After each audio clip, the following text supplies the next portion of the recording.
하나님의 말씀은 사도행전 2장 14절부터 36절까지 교독을 하시겠습니다. 베드로가 11사도와 같이 서서 소리를 높여 가로되 유대인들과 예루살렘에 사는 모든 사람들아, 이 일을 너희로 알게 할 것이니 내 말에 귀를 기울이라.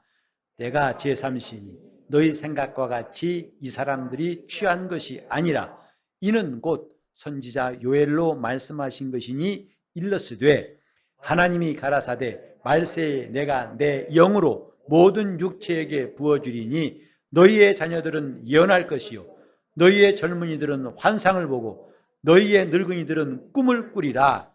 그때에 내가 내 영으로 내 남종과 여종들에게 부어주리니 저희가 예언할 것이요 또 내가 위로 하늘에서는 기사와 아래로 땅에서는 징조를 베풀리니 곧 피와 불과 연기로다. 주의 크고 영화로운 날이 이르기 전에 해가 변하여 어두워지고 달이 변하여 피가 되리라.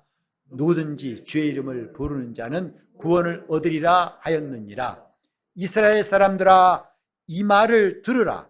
너희도 아는 바에 하나님께서 나사렛 예수로 큰 권능과 기사와 표적을 너희 가운데서 베푸사 너희 앞에서 그를 증거하셨느니라.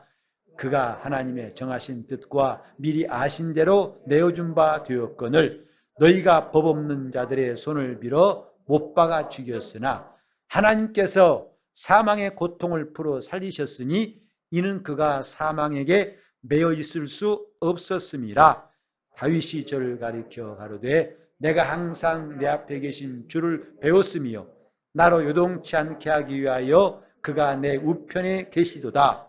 이러므로 내 마음이 기뻐하였고 내 입술도 즐거워하였으며 육체는 희망에 거하리니 이는 내 영혼을 음부에 버리지 아니하시며 주의 거룩한 자로 썩음을 당치 않게 하실 것이미로다.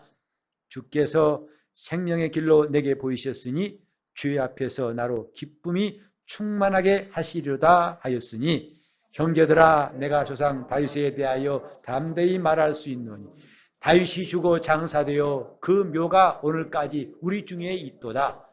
그는 선지자라. 하나님이 이미 맹세하사 그 자손 중에서 한 사람을 그 위에 앉게 하리라 하심을 알고 미리 보는 고로 그리스도의 부활하심을 말하되 저가 음부에 버림이 되지 않고 육신이 썩음을 당하지 아니하시리라 하더니 이 예수를 하나님이 살리신지라 우리가 다 이 일의 증인이로다. 하나님이 오른손으로 예수를 높이심에 그가 약속하신 성령을 아버지께 받아서 너희 보고 듣는 이것을 부어주셨느니라.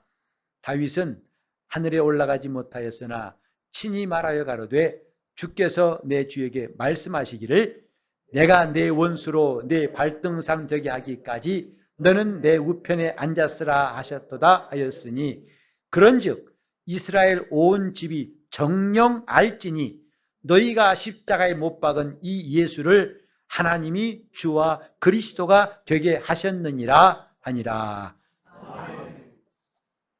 오늘도 하나님 앞에 감사함으로 나와 예배한 여러분 심령에 물된 동산같이 하나님의 복과 은혜가 가득하고 충만하시기를 예수 이름으로 축복합니다. 아멘. 사람이 변하는 게 참 신기하지요. 여러분 주위에 갑자기 변한 사람 본 적 있습니까? 물론 그것이 좋은 의미의 변화도 있고 안 좋은 것도 있겠지만 오늘 말씀드리려고 하는 것은 너무나 좋은 변화에 대한 이야기입니다. 베드로는 원래 얼마 전만 해도 예수를 부인했던 사람이고 또 그는 평범한 갈릴리 호수에서 고기 잡던 어부였습니다. 그런 그가 지금 말하고 있는 이 내용은 이 상황은 정말 놀라운 일이었습니다. 그는 배운 것도 많지 않은 사람이었고 사람들에게 유명한 것도 아니고 그는 말을 잘하는 사람도 아니고 또 전에 설교해 본 적도 없어요. 그런데 예루살렘에서 당시 이스라엘에서 가장 수준 높다고 한 그 도시에서 수천 명의 군중 앞에서, 그것도 한 번도 설교해 본 적도 없는 정말 어부가 조금도 떨지 않고 담대하게 설교하는데, 그 내용 동안 흠잡을 것이 없이 예수 그리스도에 관한 내용이라 할 때에, 이것은 오늘날 신학교 나오고 목사로 오랫동안 설교하고 나름대로 공부도 했던 사람으로서 정말 깜짝 놀랄 만한 일입니다. 세상에 이런 일이 꼭 신기한 일만 말하는 게 아니에요. 이건 기가 막히고 어안이 봉봉한 일, 이런 일들이 일어났습니다. 오순절날. 우리가 지금 예수 믿으면서 항상 마음에 갈등하는 게 뭐지요? 내가 잘 믿고 있는가? 나는 과연 이 다음에 주님 나라 확실히 갈 수 있을까? 이런 불안한 심리를 이용한 것이 이단들이에요. 신천지나 이런 참 나쁜 사람들이 성도들의 불안한 심리를 이용해서 거짓말들을 집어넣어가지고 사람들을 미혹하는 거예요. 성경대로 믿는 것이 아니라 그들은 가증스럽게도 성경을 들먹거려가면서 결국 말하고자 한 것은 그리스도와 멀어지게 하고 그리스도의 은혜와 멀어지게 하는 거 아니겠습니까? 그래서 그리스도의 은혜보다는 그들의 가르침, 그들의 모임, 그들의 주장을 따르기를 강요하는 것, 이게 실상입니다. 지금 믿는 사람들이 만약에 담대하면, 베드로같이 담대했다면 과연 신천지 같은 게 통하겠습니까? 다 약점이 있기 때문에 그걸 노리는 것이 악한 자들의 수법이라는 것은 예나 지금이나 똑같습니다. 베드로의 경우를 본다면 놀랄 만한 일, 오늘 우리 자신도 이 베드로가 하는 설교를 듣고 놀랄 수밖에 없어요. 저는 강단에서 30년 넘게 설교한 목사입니다. 신학교도 오랫동안 다녔고 또 나름대로 설교를 잘해보려고 애썼습니다만은 이 베드로가 설교한 거 보면요, 놀랄 수밖에 없어요. 첫째로 뭐냐면 군더더기가 없어요. 그리고 두 번째는 어쩜 이렇게 물 흐르듯이, 그리고 마지막에는 내용이 알차고 이렇게 마치 다이아몬드를 깎아는 것처럼 꼭 필요하고 중요한 메시지는 빼지 않고 할 수 있을까? 그런 점에서 참 부럽습니다. 오늘 여러분들은 우리 교회 주일 설교 본문 가운데 가장 아마 길게 읽으신 것 같아요. 20절이 넘잖아요. 그죠? 근데 아직 멀었습니다. 7장 가면 스데반 집사 설교 나오는데 그것은 이것의 두세 배가 넘어요. 그걸 다 읽을 것인가 여러분 걱정할까 봐 미리 말씀드리겠는데, 이 설교를 읽으면서 버릴 것이 없다는 것, 뺄 것이 없다는 것, 뭘 집어넣을 것이 없어요. 그냥 이대로 이게 설교다 하고 말하고 싶습니다. 그런데 우리가 주목하고 싶은 건 이 변화예요. 주님을 부인했던 베드로가 이렇게 담대해져서 예수를 증거할 수 있다는 변화, 그 내용이 뭘까? 무엇이 이렇게 이 사람을 변화시켰을까? 다름 아닌 성령께서 임하셔가지고 그들을 주장하시니까 그 권능으로 이런 변화가 있었다. 이게 결론입니다만은, 오늘 저와 여러분 속에서도 이런 변화가 얼마나 필요한가를 한번 생각하는 시간 되었으면 좋겠습니다. 예수를 오랫동안 믿어도 참 변화가 없다는 게 얼마나 따분하고 안타깝고 괴롭고 힘듭니까? 목사인 저도 마찬가지입니다. 좀 제대로 믿고 싶고 변화하고 싶은데 어지간히도 안 변화하는 것이 내 마음이고 내 심령이라 할 때 참 가슴을 치고 힘들어서 괴로워할 때가 많습니다. 예수를 믿는다는 게 뭘까? 오늘도 광고를 드렸습니다마는 예수 믿는 것, 어떻게 하면 예수 믿는 사람답게 산다고 할 수 있을 것인가? 우리는 알 듯 하면서도, 손에 잡힐 것 같으면서도 잡히지 않는 일들을 우리는 보고 있지 않습니까? 예수 믿는 거 쉬운 것 같으면서도 어렵다고 말합니다. 근데 어려운 거 쉬운 거 문제가 아니라 중요한 것은 어떻게 믿느냐이지요. 그 답 중에 하나가 뭐냐면 변화예요. 신앙은 변화가 있다는 것을 성경에서 말씀하고 있어요. 다시 말해서 예수 믿는 사람은 누구나 다 변화가 있는 것이다. 누구를 보고? 오늘 베드로를 보니까 그렇더라. 예수님 말씀하시기를 성령이 임하시면 권능을 받고 내 증인이 되리라. 이미 예언하셨지만 그것을 생생하게 눈앞에 보는 장면이 이것이란 말이죠. 베드로가 아주 담대하게 예수 그리스도임을 증거하고 있습니다. 저도 버스 안에 전도하기로 결심하고 가슴 두근두근하고 조마조마했던 시절을 기억합니다. 전도는 해야 할 텐데 정말 할 수 있을까라는 질문. 사실 질문 답은 뻔해요. 나는 못하겠다는 이유가 수두룩하거든요. 그러나 이 일을 하지 않고는 안 되겠다는 절박함 때문에 기도하고 마침내 그 일을 시작했을 때 저는 그것이 수십 년 전 이야기지만 지금도 그 광경과 감동이 생생합니다. 정말 마지막에 망설이다가 버스 앞에 가서 운전수 옆에 있는 긴 막대기를 잡고 돌아서면서부터 소리를 쳤어요. 왜? 그렇게 안 했다간 내가 또 오늘도 우물쭈물 끝날 것 같아가지고. 사람들의 수많은 시선을 느끼면서 앞이가 뿌옇더라고요. 자, 그러면서 제가 한마디 하면서 겁이 나는 거 뭐냐면 이러다 말이 막히면 어떻게 하나. 그러면 이게 무슨 창피람.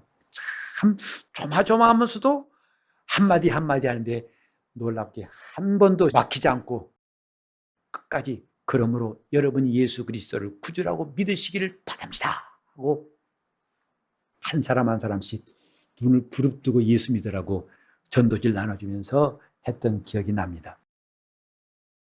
베드로가 그 정도였겠냐고요. 지금 이 앞에는 구름대 같은 수천의 사람들이 몰려 있어요. 나중에 침입한 사람만 3,000명이라고 그랬죠. 그러니 그 이상의 사람들이 베드로 앞에 운집해 있는데, 아니 수십 년 설교한 목사도 사람들 앞에 서면 설교가 아주 긴장이 되고 떨리는데 말이죠. 저도 수천 명 앞에서 설교한 때도 있었습니다만은, 근다고 여러분 이 자리가 괜찮단 말은 결코 아니에요. 설교하러 선다는 것이 정말 쉽지 않다는 거 아마 가끔 간증하고 설교하시던 분들은 공감하실 거예요. 제가 종종 물을 마시는 거 보셨죠? 당뇨병이 있어 그런 게 아닙니다. 긴장돼서 그러는 거죠. 근데 베드로는 떨지를 않아요. 담대하게 예수가 그리스도이신 것을 말하되 조금도 피해가지 않고 요즘 말로 직설적으로 돌직구 날립니다.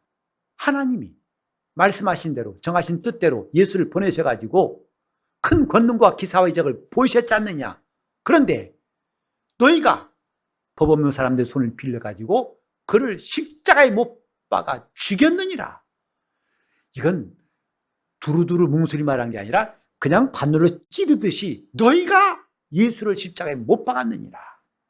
그러나 하나님이 그를 살리셨고 우리는 이 일의 증인이고 하나님이 예수를 높이심에 그가 약속하신 성령을 받아서 너희 보고 듣는 이것들을 부어주셨다.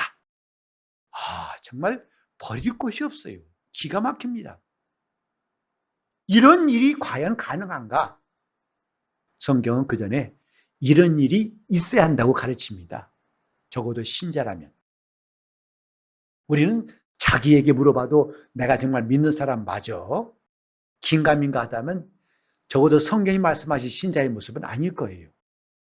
모두가 다 성경은 신자는 변화가 되어야 한다는 것을 말씀하고 있고 누구처럼 베드로같이 사도 바울같이 요한같이 변화가 되어야 한다고 말씀하지만 그러나 오늘 내 현실을 바라볼 때는 얼마나 답답하고 어리석고 참 한심한지 모르는 순간이 적지 않습니다. 우리가 지금 믿는 게 뭘까요? 그냥 나와서 믿는 거, 그냥 교회 나와서 예배 드리고 또 남들 볼 때 나쁜 짓 하지 않고 착하게 사는 것, 그 정도로도 만족할 수 있겠지요. 만약에 성경이 그렇게 하랬다면 우리는 그래도 괜찮습니다. 하지만 성경은 오늘 이 말씀 같이 착하게 살라는 말씀 정도가 아니라 변화를 받으라. 누구처럼 완전한 변화 받으라. 이렇게 말씀하고 있어요.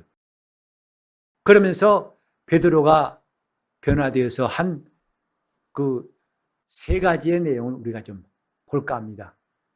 지금 사람들은 뭐냐면 자기 눈앞에 일어난 이 광경을 보고 이해가 안 되는 거거든요. 왜?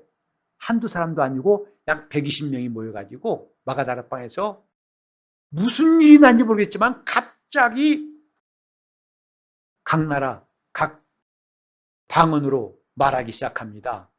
다행스럽게도 그때는 오순절 명절 때이기 때문에 각 나라 15개국에서 온 경건한 유대인들이 각각 자기 말로 저들이 말하는 걸 들었어요.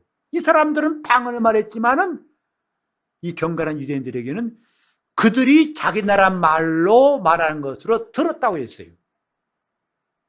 이게 무슨 일이냐? 저들은 배움이 없는 사람들인데, 그래서 이 어찌 일이냐 물어봤습니다. 어떤 사람 해석하기를 아마 새술이 취했을 거야. 이 사람들은 우리가 평소에 안 먹는 술을 먹었던가 보지? 라고 했어요. 하지만 이때 보면 제3시라고 했죠. 제3시는 우리 시각으로 하면 아침 9시예요. 그리고 이 3시는 유대인들의 기도 시간입니다. 심지어 그들은 10시까지 밥을 먹지 않았다고 그래요. 그러니 새술을 마실 리가 없죠. 그건 오해다 이 말이에요. 그걸 풀어주기 위해서 이제 베드로가 말한 것이죠. 모든 사람들아, 이 일을 너희에게 알게 하겠다. 그러니까 내 말에 귀를 기울여라 했어요. 너희 말처럼 이 사람들은 술 취한 사람들이 아니다. 그 일의 실상을 말해주겠다 하고 베드로가 설교한 거죠.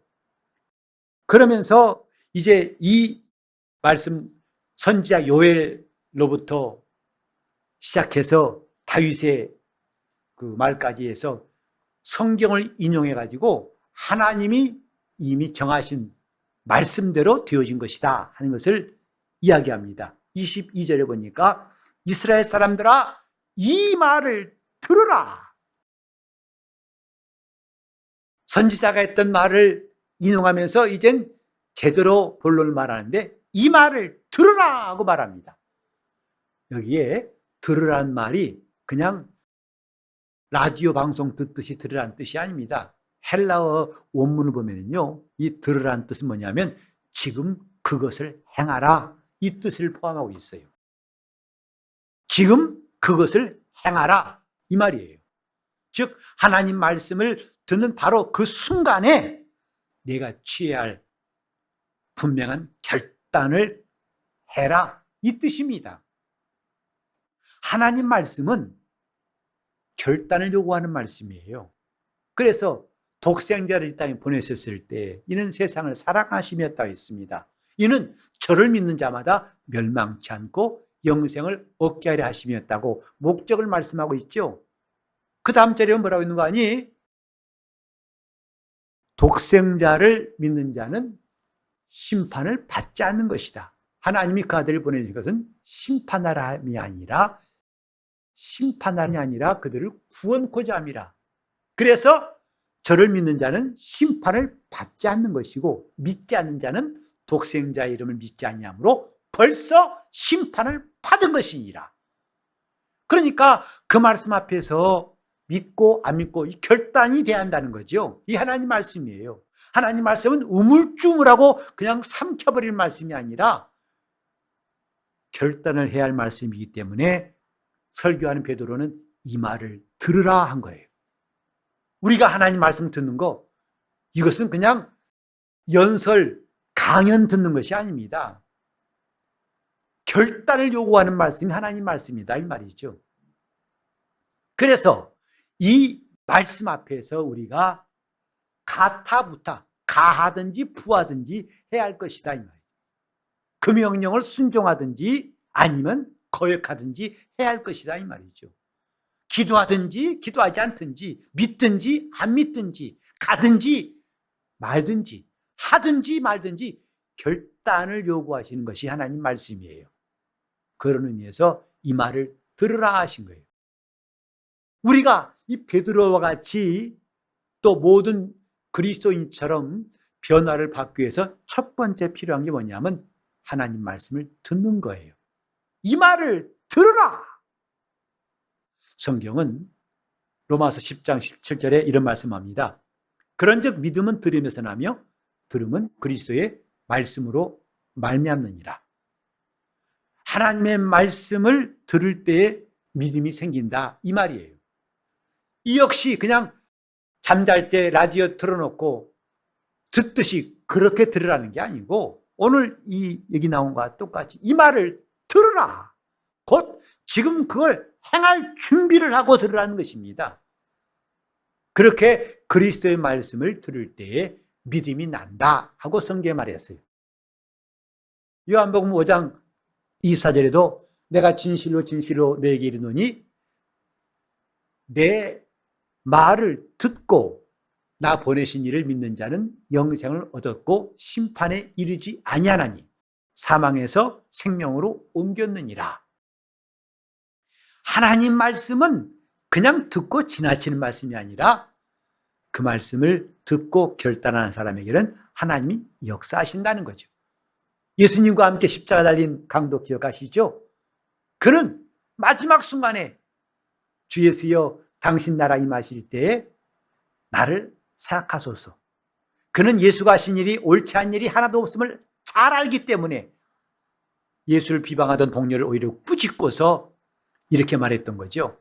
당신 나라 임하실 때 나를 기억하소서, 생각하소서. 주님은 그렇게 결단한 사람에게 즉시로 응답하셨어요. 내가 오늘 나와 함께 낙원에 있을 것이다. 하나님 말씀은 듣든가 안 듣든가. 돈 많은 사두개 청년은 주님이 사랑하시고 칭찬하셔서 주님이 제자가 될 것까지도 주님이 제안했지만은 그는 마지막에 결단을 하지 못하고 재물이 많은 거로 심히 고민하며 돌아가니라 했어요. 우리가 누구나 다 변화를 원하지만 그걸 위해 첫 번째는 말씀을 듣는 거예요. 이 말을 들으라. 그래서 베드로는 예수 그리스도께서 행하신 일들, 하나님이 그를 죽은 자 가운데 살리신 일들, 그리고 예수님이 약속하신 대로 하늘에 가셔서 성령을 보내신 것, 그리고 그것에 의해서 오늘 너희 보고 듣는 이런 일이 생겼다. 이렇게 말하고 있습니다. 그래 놓고 그가 이제 36절에 말한 게 뭐냐면 정령 알지니, 바로 그런즉 이스라엘 온 집은 정령 알지니, 이게 두 번째예요. 이 말을 들으라.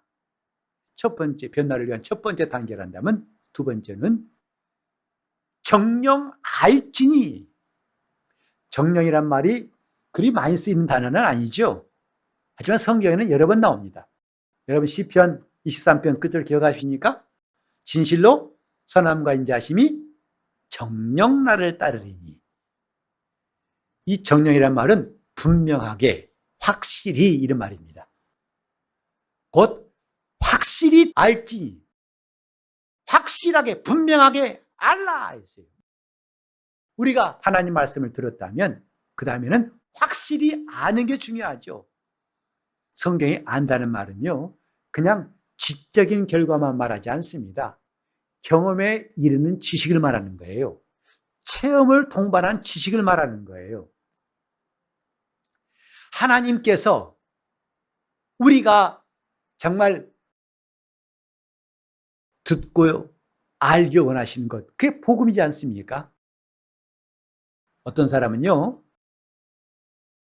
직접 로마를 안 갔다 왔지만은 갔다 온 사람은 더 잘 말하는 사람이 있어요. 우리 속담에 그런 말이 있죠. 서울 안 가본 사람이 가본 사람보다 더 잘 말한다. 남대문 문턱 가봤어? 한다는 거죠. 남대문에 그 당시 문턱인지 모르겠지만 이 사람은 너무나 자신 있게 말하니까 갔다 온 사람도 남대문 문턱이 있던가 없던가 그러다는 이야기, 그런 이야기 들으셨습니까? 마찬가지죠. 로마 가본 적도 없는 사람이 다 TV를 통해서 책을 통해 듣고서 자기소개서 다 그걸 정리해가지고 너무나 확신 있게 말하니까 로마 갔다 온 사람이 헷갈려요. 오히려. 그것은 아는 게 아니다 이 말이에요. 체험까지 있는 지식. 그래서 정령 알지니 이 말씀 뭐냐면 분명하게 한다는 거죠. 내 속에 확신을 가지게 만든 지식이라는 것입니다. 예수가 나의 구주시라는 것은 그냥 아는 지식이 아니라 확실히 아는 지식. 그때의 변화가 생기는 것이다 이 말이죠. 신앙은 이런 중요한 몇 가지의 요소를 갖고 있을 때에 그 믿음이 분명해지고 확실해지는 거예요. 오늘 이 본문에도 정령할지니. 여러분, 이 성경 말씀이 정말 다 그렇고 그런 말씀. 그래서 어떤 사람이 말하기를 예, 성경 참 좋은 책이죠. 그죠? 착하게 살란 말씀 아니겠습니까? 그러더라고요. 그건 정령안다고 볼 수가 없어요. 정령안다면 그렇게 말할 수가 없을 거예요. 정령안다면 나는 죄인이라고 고백하고 회개할 겁니다. 정령한다면 하나님 앞에 기도하는 것을 이제부터 열심히 할 거예요. 정령한다면 하나님께 순종하는 것을 얼마나 귀한 것으로 여겨서 절대 순종하려 할 것입니다. 정령 모르니까 그런 것이다 이 말이죠. 우리는 이 성경 보면서 이 성경 속에 있는 사람하고 우리와 차이점이 뭘까 한번 생각해 봅니다.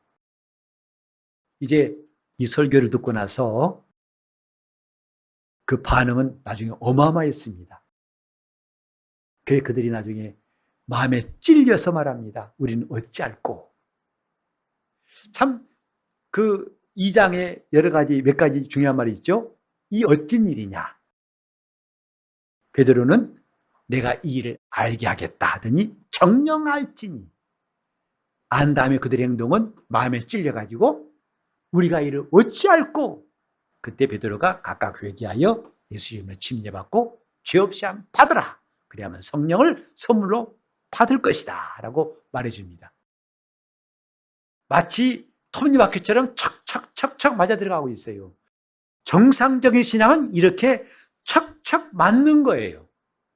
가다가 멈춘 것도 아니고 빠진 것도 아니고 하나하나 어쩌면 이렇게 딱딱 이가 맞는 것처럼 맞는 것이란 말이죠. 우리가 정령할지니 그를 위해서는 들어야 한다 이 말이죠. 그 말씀을 듣고 내가 결단할 준비를 하고 들어야 한다 이 말이죠.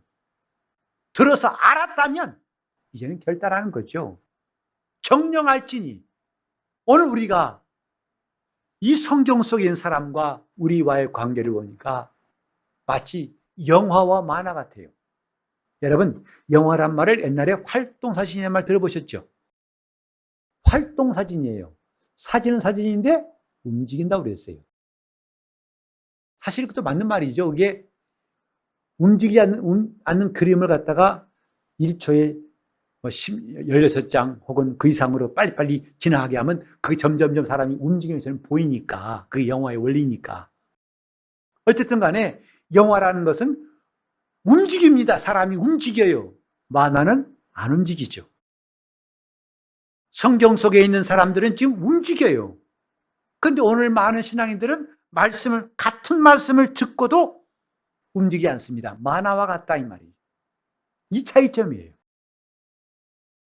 즉 그들은 회개했는데 사람들은 회개하지 않고, 그들은 기도하는데 기도하지 않고, 이들은 은혜 받았는데 은혜 받지 않고, 이들은 성령 받았는데 성령 받지 않고, 이들은 권능 있는데 그게 권능이 없고, 이들은 하나님 앞에서 순종하는데 순종치 않습니다. 제가 알기로는 아마 이 세상의 종교 가운데에서 가장 순교자가 많이 나온 거, 그나마 단연 기독교일 겁니다. 이 믿음을 위해서 목숨 버린 사람이 가장 많은, 전체적인 순교자는 아마 따지기 어려울 것 같고요. 제가 알고 있는 단편적인 것, 예수 그리스도의 명령에 순종하여 심려받는 그것 때문에 목숨을 잃은 사람이 13세기 동안에 5천만 명이 넘는다는 기록이 있어요. 단 하나 침례 때문에. 그러니 원형 경기장에서 예수를 구주로 믿었다는 것 때문에 사자에게 찢겨 죽임을 당하고 불에 태움받고 칼로 참수를 정을 당하고 온갖 순교한 사람들의 수를 다 셀 수 있을까요? 왜 그랬을까요? 그들이 오늘날 만화처럼, 하나님 말씀을 만화처럼 보는 사람에게는 그런 일이 과연 일어나겠습니까? 왜 이들은 움직이는데 나는 움직이지 않을까?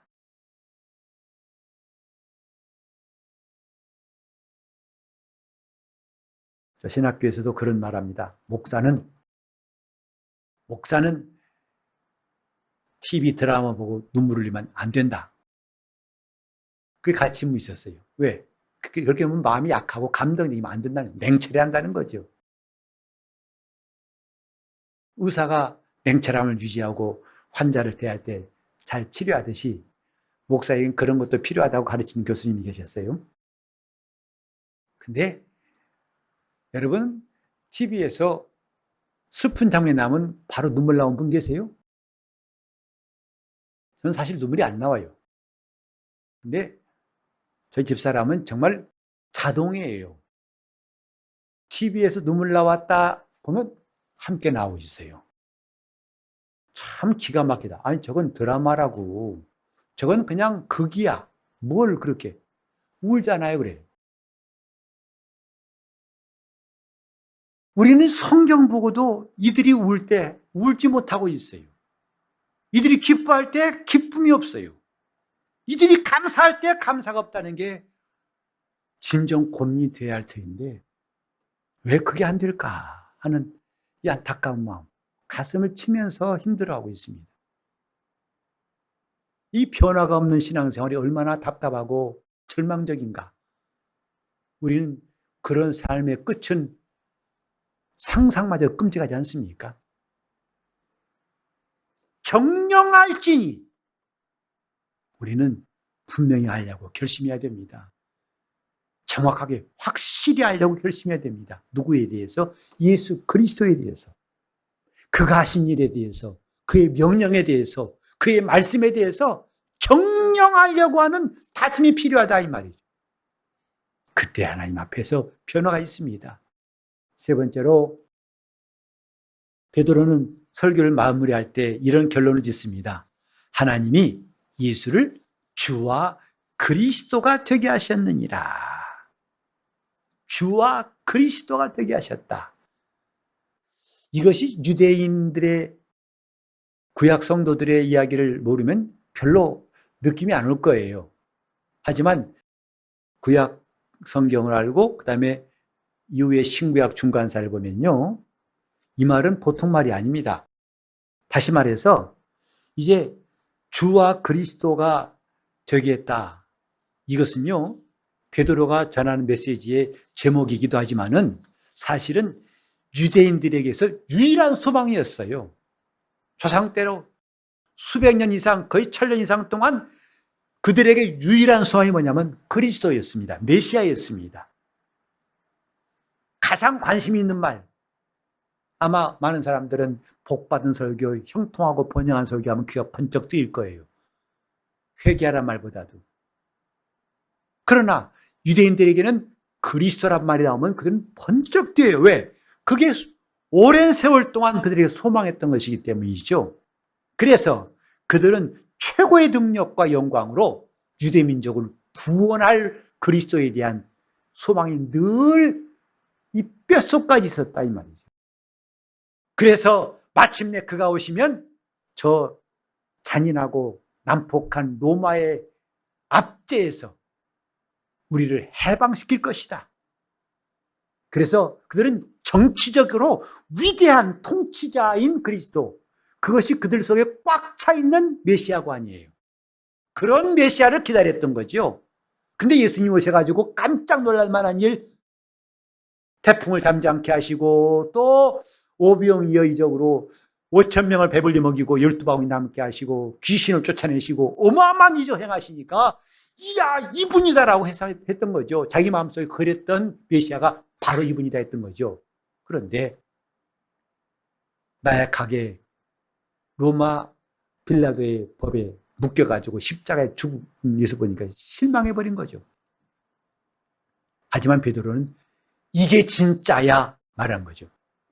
너희가 생각했던 메시아는 그게 진짜가 아니고 하나님이 말씀하신 메시아는 바로 이분이다. 하나님이 예수를 주와 그리스도가 되게 하셨느니라. 즉 너희의 참 소망이 바로 이분이다. 이것이 결론이에요.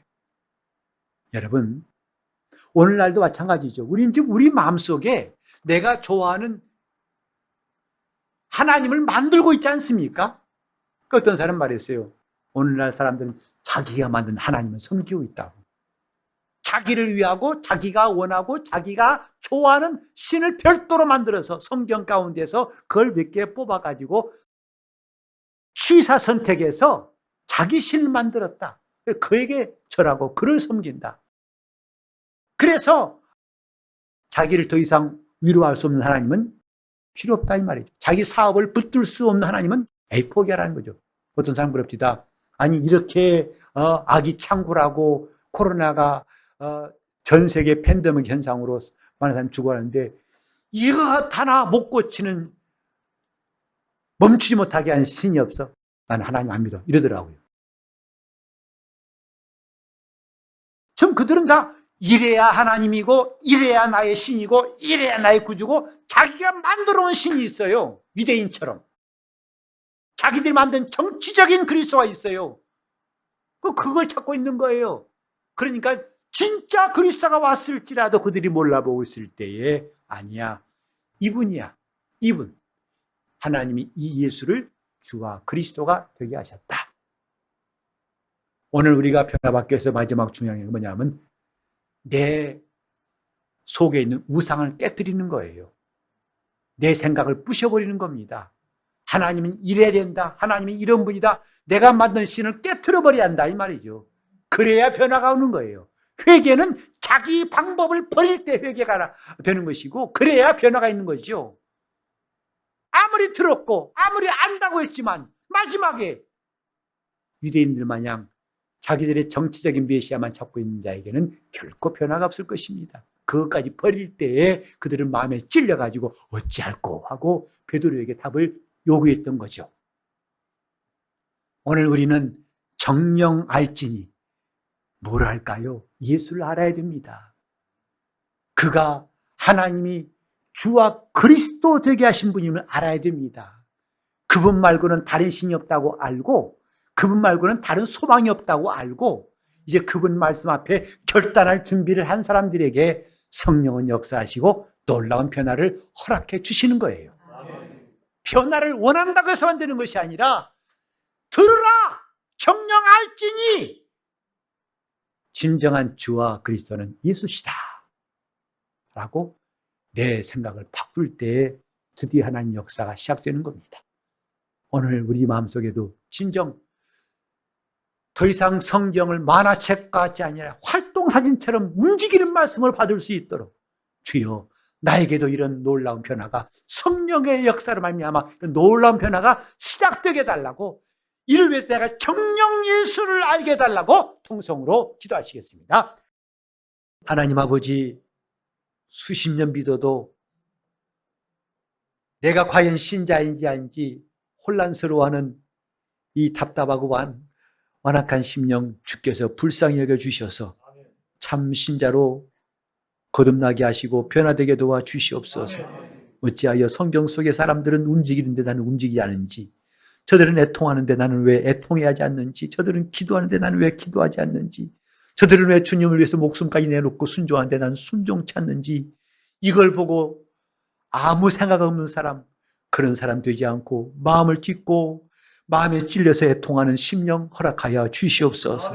애통하고 회개할 마음 주사 우리가 이 혼란스러운, 영적으로 혼란스러운 이 시대에 정신을 차리게 도와주시옵시고 진정으로 마음을 새롭게 하여 변화를 받기 원합니다. 이를 위해서 그 말씀을 들을 때에 그 말씀 앞에 결단할 준비를 할 수 있도록 도와주시옵시고 정령 예수를 알게 도와주시옵소서. 내 마음의 우상을 다 깨뜨리게 도와주시옵소서. 예수 이름 받들어 기도 올리옵나이다.